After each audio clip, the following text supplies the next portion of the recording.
देखिए आप लोग लिखिए एक शब्द एक ही मात्रा से,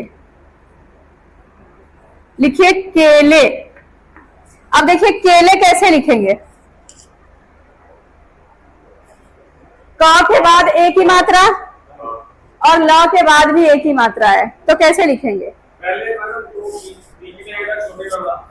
पहले तो आप उसके बारे में बताइए, क के लिए कौन सा हर्फ लगेगा? काफ लगेगा। और इसके ए के लिए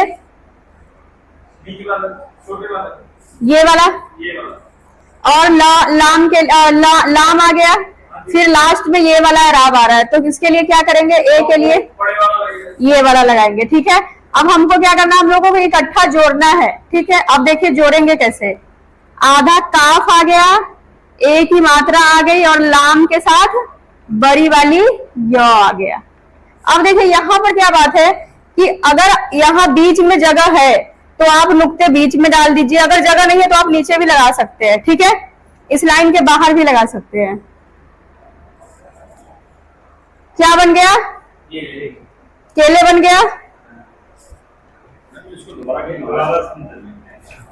देखिए मैं दोबारा समझा देती हूँ। क के लिए काफ, यहां तक काफ आ गया, एक ही मात्रा, क के बाद एक ही मात्रा है, उसके लिए क्या है? बड़ी ए की छोटी शक्ल, ये वाली, यही है, तो ये लग गया। ल के लिए ये लाम, और एक ही मात्रा के लिए पूरी वाली पूरी शक्ल आ गई बड़ी ए की, क्योंकि ये लास्ट है। ठीक है,